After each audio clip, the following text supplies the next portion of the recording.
even though they voted for childcare, if you actually listen to their speeches in the House of Commons, they basically equate it with socialism and, talk about the fact that if they were to get elected, they would make it more conservative. I don't really know what that means. I am not surprised you don't know what that means.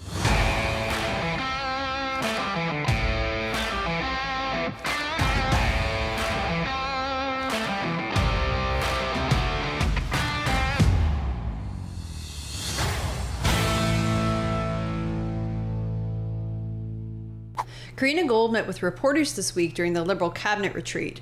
She was asked to explain how the Liberals will recover from the St. Paul's by-election and if they should replace Justin Trudeau.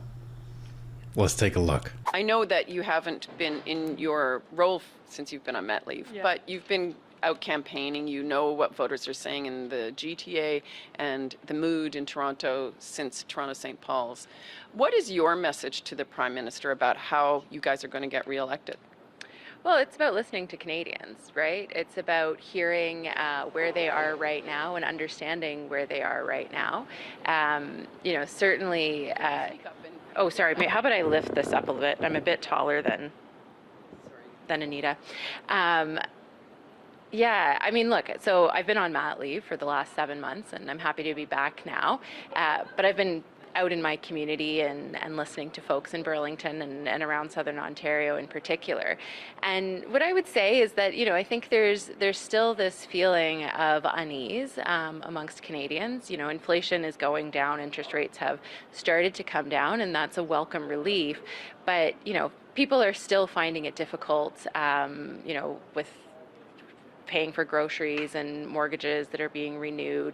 And so it's really understanding, I think, where Canadians are at this moment in time and listening to them and reflecting on that. And that's exactly what we're doing over these couple of days in Halifax is, reflecting on what we've heard and what we've gathered over the summer and thinking about what that means in terms of bringing forward policies that are going to respond to the needs of Canadians today. Listening to Canadians. You guys haven't done that your entire term in office. Well, and I love she says, well, we're trying to understand where Canadians are at. How do you not know where Canadians are at? 25% of Canadians are in poverty. That's where Canadians are at. That's not okay. You've seen the tent cities. You've seen the stats of people going to food banks. You've heard of the food banks running out of food, some of them for the first time in their history. And you say, well, some Canadians, there's still a little bit of unease because, interest rates, are coming down slowly and inflation's coming down. So they're still having a little bit of a difficult time. Like they're talking about this, like interest rates coming down and inflation kind of easing off is actually going to make everything cheaper, which it completely is not. It's just not going to be going up as fast. Yeah. So things are still getting more expensive, just not at the rate they were. So even if you had inflation drop to zero and the interest rates just stop and they didn't go up or down, people still can't afford anything. That's right. What they don't understand. Because wages are not catching up to inflation, and they almost never do, unfortunately. Right.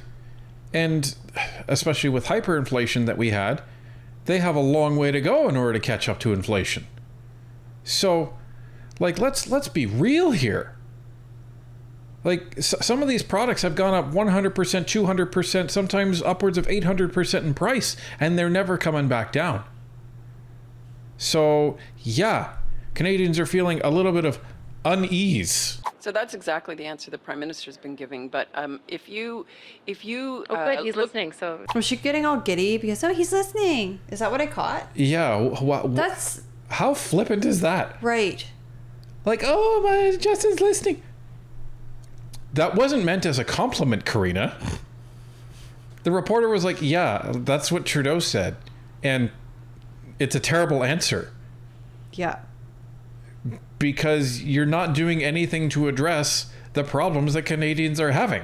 No, they're slapping a Band-Aid on it. They're trying to fix the symptoms, not the cause. We spoke about that earlier this week. And this is where, as politicians, you should do this in your regular life, but as politicians, they should really wait until they hear the completeness of the question before they start reacting to it. Yeah.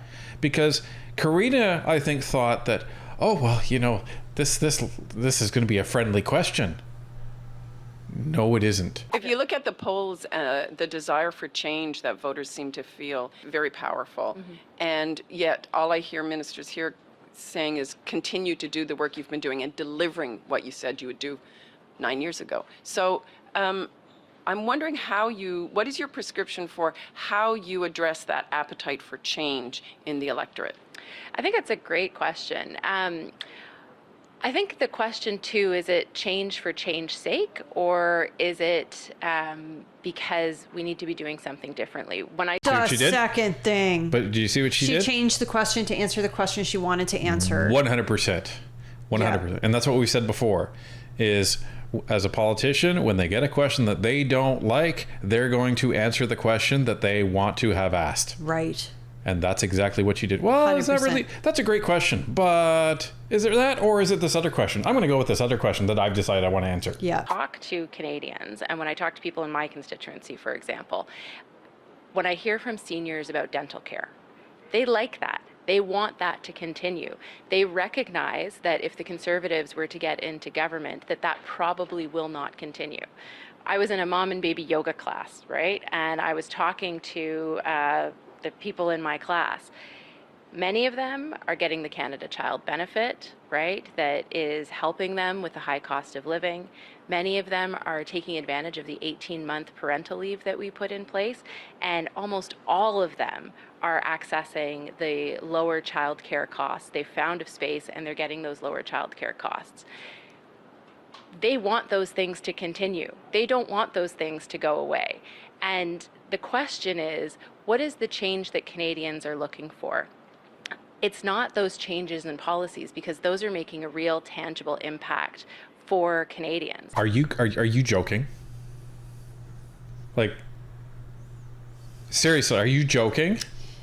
It just infuriates me because, yes, Canadians want good social programs, but the Liberals act like these programs are free. They are not free. So the Canada Child Benefit, I imagine a small portion of families receive that because not everybody has small kids. But guess who's paying for it? Everybody. The childless couple next door is paying for it. The 20-year-old who just graduated college down the street, he's paying for it. Grandparents whose kids are well grown and now they've got grandchildren, they're paying for it. So every single social program that Canadians receive, we need to stop and look around at the people around us and say, they're paying for this social program. Can they afford it? Well, and these are taking pages out of socialism, because that's what this is. Now, you have to have some degree of socialism in a Western style country in order to actually make everything work. But you don't make the entire country a socialist country, because that takes you down a very bad path, as we're seeing. Right, and when we had our interview with Franco Terrazzano from the Canadian Taxpayers Federation, he had echoed the same sentiment, where that if the government was not taking all this tax money from all Canadians to pay for all these social programs, Canadians could pay for them themselves. And they could make the choices that they wanted to. Right. So this is the problem. And you want to talk about Karina's constituents? Let's talk about Karina's constituents. So she's saying everyone that she's talked to, they love everything. They love everything that the Liberals are doing. Oh, it's fantastic. Let's see how much they love them. So this is Karina's riding of Burlington. Oh, well, that doesn't look right. It doesn't match what she was saying at all. That doesn't look right at all. But I mean, what can she do? Stand up there and be like, oh yeah, my constituents hate everything that we're doing. They hate it so hard that they're going to be voting for the Conservatives in the upcoming election. Yeah, and this has flipped like pretty hard. Yeah. So right now there's a 94% chance of an election that was held today that Karina can go back on mat leave. permanently. But there are things that need to be different. We need to continue to work to bring down the cost of living, to make sure that there are affordable homes for Canadians. And those are the things that I think it's incumbent upon us to demonstrate that we're hearing what matters to Canadians right now. And we're demonstrating that we can make the changes that are going to impact their lives in a positive way. And I think, it's normal. We've been in government for 9 years. That's a long time. And we've done a lot in that period of time. But now we need to show Canadians what's next. And part of what we're doing here, part of what we're going to be doing in Nanaimo, is having those conversations about what we've heard from Canadians and how we're demonstrating that we're going to continue to listen to them, but we're also going to be able to make the policy changes and implement new policies that are going to have a positive impact on their lives. Good morning, Minister. JP Tasker from CBC News.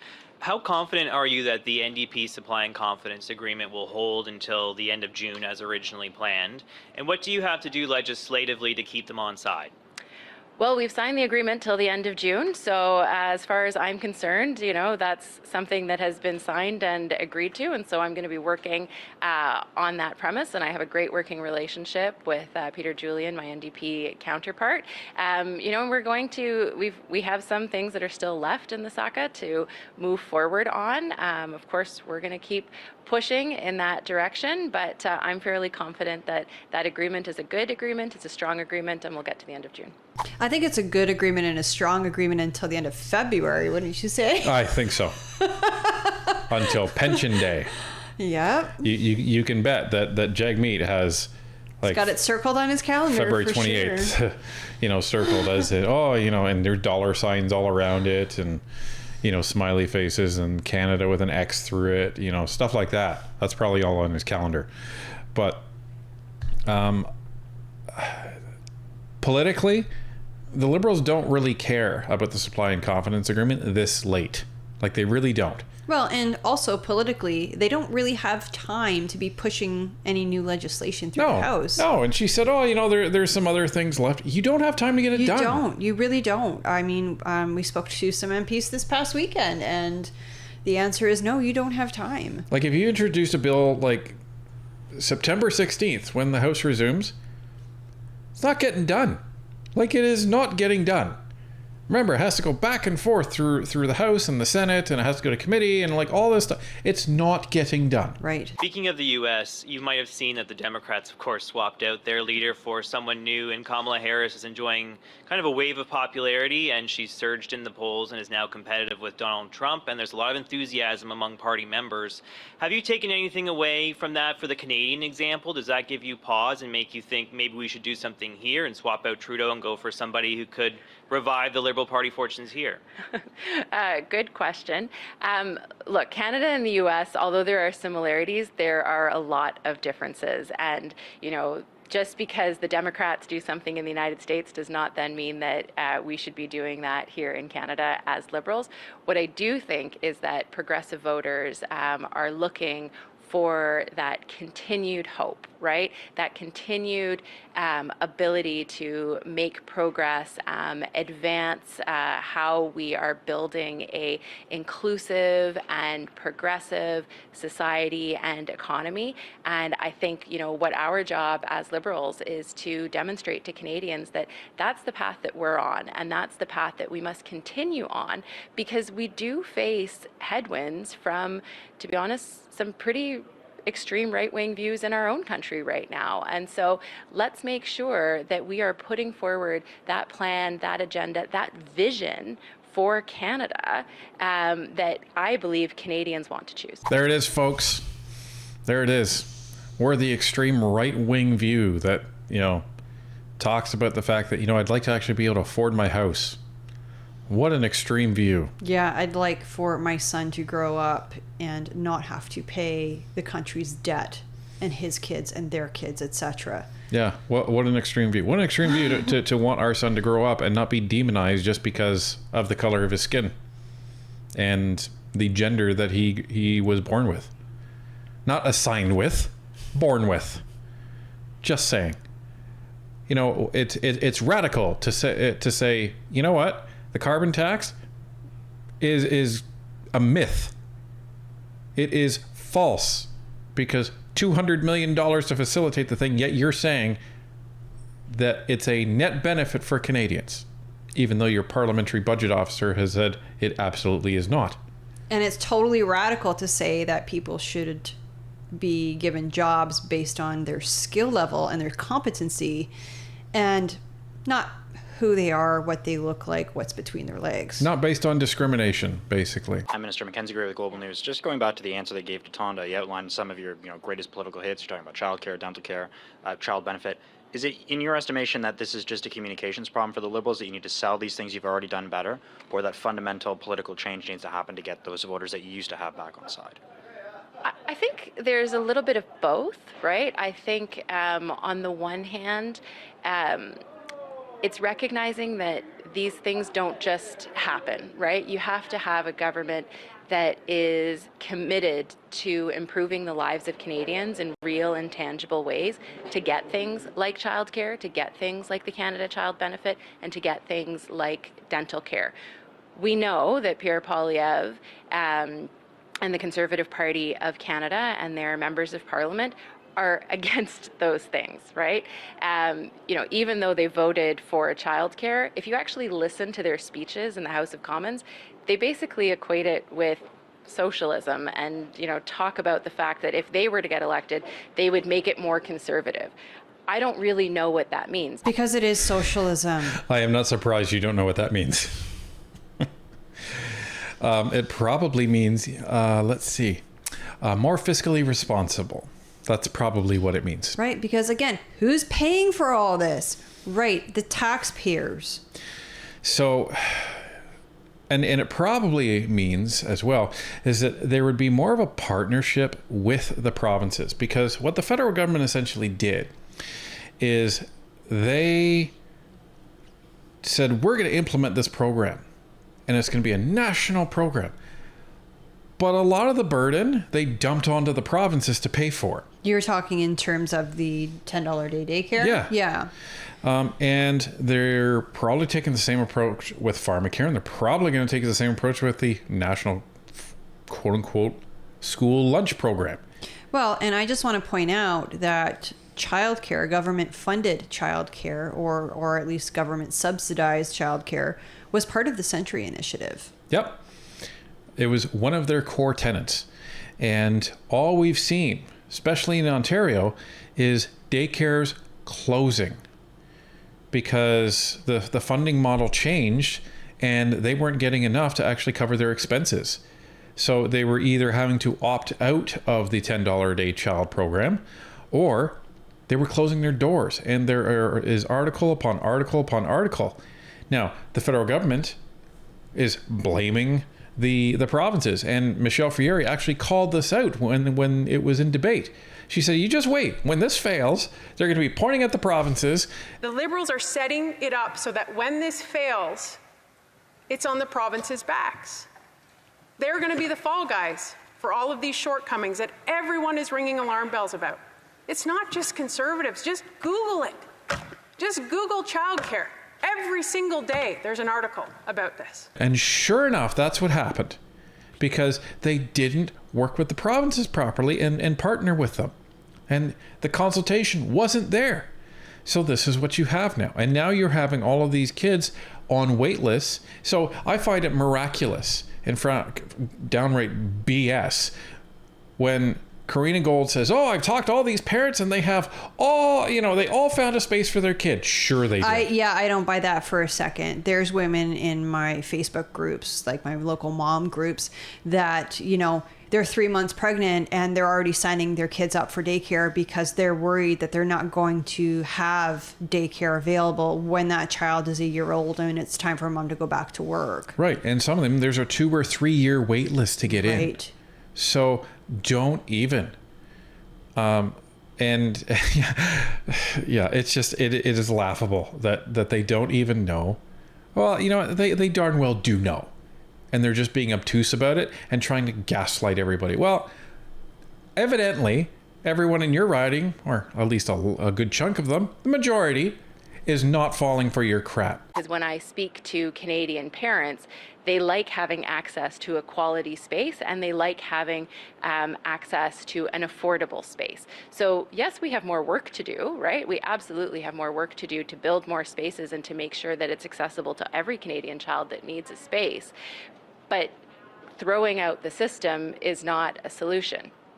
On the other hand, it's about making sure that we are thinking about what the future of Canada looks like and providing that vision of a progressive future for Canadians and enabling them to make that choice. So it's both. It's, about us talking about the things that we're doing and talking about them in a way that is meaningful for Canadians and that connects with them.